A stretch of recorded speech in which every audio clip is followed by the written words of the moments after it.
सुख म्हणजे नक्की काय असतं ही मालिका सध्या खूप गाजतीये. मालिकेत अनेक ट्विस्ट आणि टर्न्स पाहायला मिळतायत.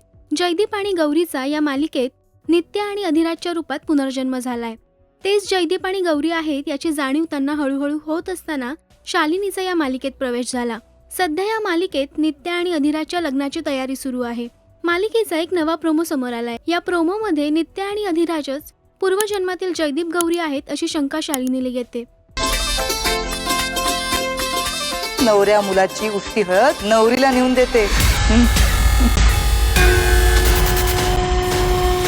हे असंच घडलं होतं गौरी जयदीपच्या बाबतीत. हे नक्की नित्या अधिराज आहेत की गौरी जयदीप? नित्या आणि अधिराजची खरी ओळख पटल्यावर शालिनी पुन्हा त्यांना संपवण्याचा प्रयत्न करणार की यावेळी जयदीप आणि गौरी शालिनीला धडा शिकवणार हे पाहण्याची उत्सुकता चाहत्यांना लागली आहे. 6 जून रोजी हा एपिसोड प्रेक्षकांना पाहायला मिळणार आहे. तुम्ही किती उत्सुक आहात जयदीप आणि गौरीला पुन्हा एकत्र पाहायला? आम्हाला कमेंट्समध्ये नक्की सांगा. मराठी टेलिव्हिजन विश्वातील बातम्या, अपडेट्स आणि गॉसिपसाठी सबस्क्राईब करा राष्ट्रीय मराठी शोबज.